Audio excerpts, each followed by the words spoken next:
दोस्तों आज की डेट में जब भी आप एक गाड़ी लेने निकलते हो तो आप बहुत सारे फैक्टर्स को एनालाइज करते हो, सोचते हो कि मुझे कौन से पर्टिकुलर पैरामीटर पे अपनी गाड़ी को खरीदना चाहिए। और जो सबसे इंपॉर्टेंट पैरामीटर होता है वो होता है कि वो गाड़ी आपकी इकोनॉमिक रहनी चाहिए, यानी कि आपके जेब पे वो बहुत ज्यादा भारी नहीं पड़नी चाहिए। और ये करके जब आप सोचते हो तो आपके दिमाग में कई सारे ऑप्शंस आते हैं। डेफिनेटली अगर आपकी रनिंग बहुत ज्यादा है तो आपके दिमाग में पेट्रोल तो नहीं आता है, तो यहाँ पर आपके पास में सीएनजी का ऑप्शन सबसे पहले निकल के आता है। आज की इस वीडियो में मैं आपको बताने वाला हूँ कि अगर आप एक सीएनजी गाड़ी लेने जा रहे हो तो आप डेफिनेटली उसके ही सेगमेंट में आने वाली या फिर थोड़े से ज्यादा पैसे या फिर थोड़े से कम पैसे देकर आने वाली डीजल गाड़ियों को भी कंसिडर कर सकते हो। तो आज की इस वीडियो में मैं आपको 10 रीजंस बताऊंगा जिस वजह से आप सीएनजी गाड़ी लेने की जगह आप अगर एक डीजल गाड़ी लेते हो तो शायद आप ज्यादा फायदे में रहोगे। अब देखो होता क्या है कि हम किसी के बहकावे में आके, इन्फ्लुएंस में आके या फिर देखा देखी करके कई बार कोई गलत डिसीजन ले लेते हैं। तो मेरा वीडियोस बनाने का हमेशा से ये पर्सपेक्टिव होता है कि मैं आपको कुछ ऐसी बातें बताऊं जिसपे आप अब एक इंसाइटफुल तरीके से सोचो, ठंडे दिमाग से उस पर बैठ के एनालाइज करो और फिर अपना बाइंग डिसीजन बनाओ। और इसी तरीके की ऑनेस्ट वीडियोस मैं अपने चैनल पर बनाता हूं। तो आगे बढ़ने से पहले आपसे रिक्वेस्ट रहेगी कि इस चैनल को जरूर सब्सक्राइब कर लीजिए और बेल नोटिफिकेशन को प्रेस कर दीजिए ताकि आपको आने वाली वीडियोस के लेटेस्ट अपडेट्स मिलते रहें। अब दोस्तों देखो, अगर आप एक डीजल गाड़ी लेते हो तो सबसे पहली चीज जो आपको देखने को मिलती है एक सीएनजी के मुकाबले, वो है आपका एक स्ट्रॉन्गर इंजन, पावरफुल गाड़ी और परफॉर्मेंस। अगर आप एक सीएनजी गाड़ी खरीदते हो तो वहां पर आपकी परफॉर्मेंस बहुत ज्यादा डाउनग्रेड हो जाती है।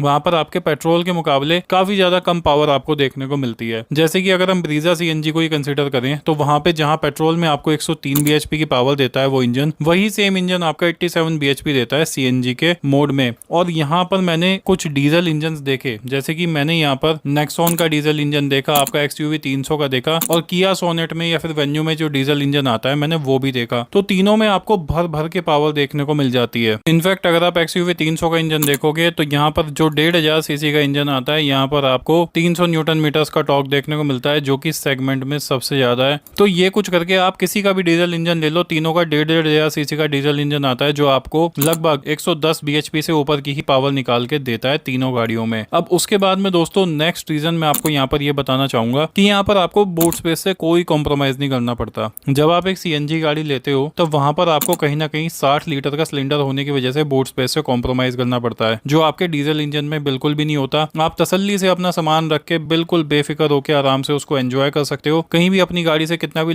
लंबा ट्रिप प्लान करो आपको सामान रखने की कोई भी झंझट यहाँ पर नहीं होने वाला है। तो बूट स्पेस के मामले में भी ये आपके लिए बहुत अच्छा रहेगा। तीसरे रीजन के बारे में मैं आपको बता देता हूँ। दोस्तों देखो, ये जो गाड़ी है आपके लिए इकोनॉमिक होने वाली है, क्योंकि देखो डीजल के जो प्राइसेस हैं वो लगभग 8 से 10 रुपए आपके पेट्रोल के मुकाबले कम रहते हैं। जबकि हमने सीएनजी में देखा है कहाँ किसी टाइम में 50 रुपए की देखने को मिलती थी और अब 70-80 रुपए तक जा चुकी है। तो ये ऑलमोस्ट पहुंच चुकी है आपके डीजल के बराबर। और सीएनजी के इंजन में आपको हाइड्रो टेस्टिंग वगैरह भी करवानी होती है, सारे चेक्स पैरामीटर्स वगैरह आपको टाइम टू टाइम करवाने होते हैं। तो ये डेफिनेटली आपका जो है वो इकोनॉमिक रहता है और यहाँ पर आपको माइलेज भी ज्यादा बेहतर देखने को मिलता है पेट्रोल के मुकाबले। इनफैक्ट एसयूवी गाड़ियों को हर कोई चाहता है कि वो डीजल के अंदर खरीदे, पेट्रोल वगैरह में ना ही खरीदे। तो ये भी एक रीजन होता है कि आप डीजल गाड़ी को कंसिडर कर सकते हो। दोस्तों फोर्थ रीजन की तरफ मैं चलता हूँ। यहाँ पर देखो, सीएनजी पंप जब भी आपको देखना होता है तो आपको सोचना पड़ता है कि भाई मेरे को कितनी दूर पे जाके सीएनजी का पंप मिलेगा। और वहां पे अगर आप सीएनजी की रिफ्यूलिंग करवाते हो तो वहां पर आपको ये झंझट होता है कि जब आप सीएनजी की रिफ्यूलिंग करा रहे हो तो आपको गाड़ी से एक तो उतरना पड़ता है। उसके अलावा अगर मान लो आपकी गाड़ी सीएनजी का फ्यूल स्टेशन आपको नहीं मिलता है तो आपको वहां पर उसको पेट्रोल पे चलाना पड़ता है। डीजल के साथ में यहाँ पर आपको कोई भी ऐसा इशू देखने को नहीं मिलने वाला है और आप तसल्ली से नेशन वाइड कहीं पे भी जा सकते हो। आपको पेट्रोल और डीजल की अवेलेबिलिटी की कोई कमी यहाँ पर नहीं होने वाली है। तो यहाँ पर इसमें आपको कोई एंग्जाइटी, कोई स्ट्रेस नहीं रहेगा कि मेरे को पेट्रोल पंप या फिर डीजल पंप जो है वो कहाँ देखने को मिलेगा या सीएनजी पंप कहाँ देखने को मिलेगा। फिफ्थ रीजन के बारे में बात कर लेता हूँ दोस्तों। देखो अब क्या है कि डीजल इंजन जो है आज की डेट में कम बिकते हैं, क्योंकि जब से BS6 एमिशन 2 आए थे तो वहां पर आपका क्या हुआ था, कंपनीज को बहुत ज्यादा कॉस्ट लगी थी उसको BS6 एमिशन नॉर्म्स के हिसाब से बनाने में। लेकिन आज की डेट में अगर देखा जाए तो एनसीटी ने डीजल इंजन को 10 साल के बाद में बैन किया हुआ है। ठीक है, अब आज की डेट में अगर आप लाइफ स्टाइल निकाल के देखो लोगों का, तो 10 साल तक एक गाड़ी को रखें तो बहुत बड़ी बात होती है। तो अगर आपको 10 साल का भी टाइम वहां पे देखने को मिल रहा है तो आपके लिए बहुत है। आज की डेट में लोग 5-6 साल बाद एक गाड़ी से बोर हो जाते हैं और फिर वो उसका रिप्लेसमेंट देखते हैं या फिर वो अपनी गाड़ी बदलने के बारे में प्लान करते हैं। तो यहाँ पर 10 साल एक काफी ज्यादा एडिक्वेट पीरियड है। उसके अलावा अगर आपकी मान लिया गाड़ी को पूरे 10 साल हो जाते हैं तो आप अदर स्टेट्स में उसको सेल कर सकते हैं। और अगर आप दिल्ली एनसीआर से बाहर रहते हैं फिर तो आपके लिए कोई सोचने वाली बात नहीं है, आप आराम से अपनी गाड़ी को 15 साल तक एंजॉय कर सकते हैं। दोस्तों सिक्स्थ रीजन के बारे में मैं आपसे बात कर लेता हूँ। देखो ये जो डीजल इंजन होता है ये ज्यादा रिलायबल होता है। यहाँ पर आपका कोई मिस वगैरह का भी चक्कर नहीं होता है और इसकी जो परफॉर्मेंस होती है वो काफी ज्यादा कंसिस्टेंट रहती है। इनफैक्ट ये जो इंजन होते हैं वो पेट्रोल से भी ज्यादा रिलायबल माने जाते हैं अपनी परफॉर्मेंस के मामले में, और इनके अंदर हमेशा हमें टर्बो देखने को मिलता है जिससे कि आपको एक अच्छा खासा ग्रंट ऑफ पावर फील होता है। तो परफॉर्मेंस के बारे में जैसे मैंने ऑलरेडी बताया, तो रिलायबिलिटी भी एक बड़ा फैक्टर होती है जब भी हम एक डीजल गाड़ी खरीदते हैं, तो over the period of time ये बहुत अच्छा आपको परफॉर्मेंस निकाल के देती है। दोस्तों 7th रीजन मैं आपको बता देता हूँ। देखो सीएनजी जो है वो एक गैस फॉर्म में होती है और यहाँ पर आपका जो इंजन का वियर एंड टियर जो है वो ज्यादा होता है, जबकि डीजल आपका एक लुब्रिकेंट है और एक लिक्विड फील होता है, तो वहां पर आपका इंजन लुब्रिकेशन जो है वो ज्यादा बना रहता है। तो यहाँ पर इस चीज के मामले में आपका डीजल बेटर होता है कि आपकी इंजन लाइफ के लिए ज्यादा अच्छा रहता है। जबकि अगर आप सीएनजी के केस में जाते हो तो सीएनजी में आपकी गाड़ी की, आपके इंजन की लाइफ वगैरह पे भी फर्क पड़ता है। तो अगर मान लो आपकी गाड़ी को 8 से 10 साल हो गए, आप उसको सीएनजी में चला रहे हो, तो लगभग मान के चलो कि अब उसकी जो हालत है वो काफी ज्यादा टाइट हो चुकी है। जबकि जो डीजल इंजन हमें देखने को मिलते हैं, जैसे टोयोटा का डीजल इंजन वगैरह हमको देखने को मिलता है, चाहे वो फोर्ड का हो चाहे वो हुंडई का हो, 1 लाख 2 लाख किलोमीटर तक भी उसमें कोई समस्या कैसी भी जो है हमको नहीं देखने को मिलती है। तो ये भी एक बड़ा फैक्टर होता है। दोस्तों नेक्स्ट रीजन के बारे में बात कर लेता हूँ।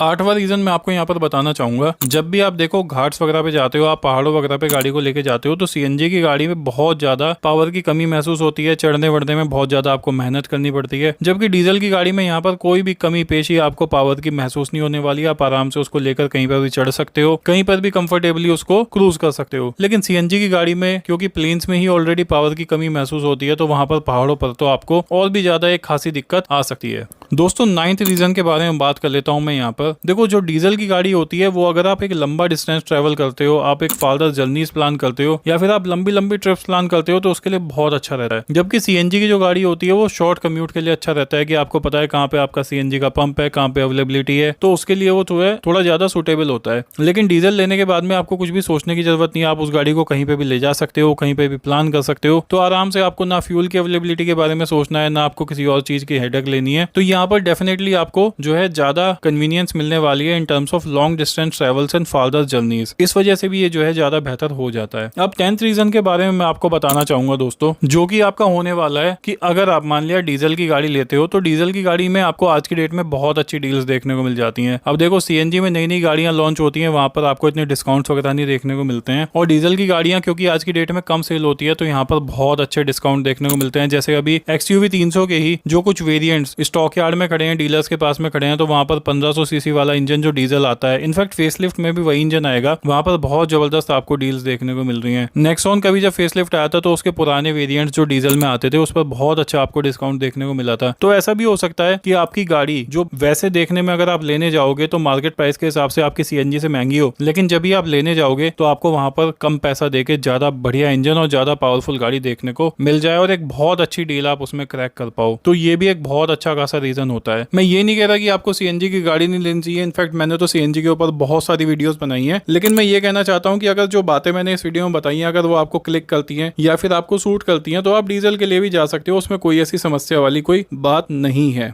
और ट्रस्ट मी, मेरे पास जो पहली गाड़ी थी ग्रैंड आइटन, वो खुद एक डीजल इंजन थी, वहां पर 1.1 U2 CRDI इंजन था और मुझे बहुत मजा आता था उसको चलाने में। मैं आज भी उस गाड़ी को, उसकी परफॉर्मेंस को, उसकी प्रैक्टिकलिटी को बहुत ज्यादा मिस करता हूँ। पेट्रोल भले ही चलाने में थोड़ा सा क्विक होता है, लेकिन डीजल एक कंसिस्टेंट फ्यूल होता है और वहां पर आपको टॉर्क बहुत अच्छा खासा देखने को मिल जाता है। आई होप ये वीडियो देखकर आपको कहीं ना कहीं क्लैरिटी मिली होगी कि कौन से पर्टिकुलर फ्यूल के लिए जाना आपके लिए ज्यादा फायदे का सौदा है। वीडियो पसंद आई हो तो इसको लाइक शेयर जरूर कर दीजिएगा अपने फ्रेंड्स फैमिली मेंबर्स के साथ में, और चैनल को सब्सक्राइब जरूर कर लीजिएगा, बेल नोटिफिकेशन प्रेस कर दीजिएगा। Thank you so much for watching the video. Bye bye, take care of yourself and remember always drive safe. Bye bye दोस्तों।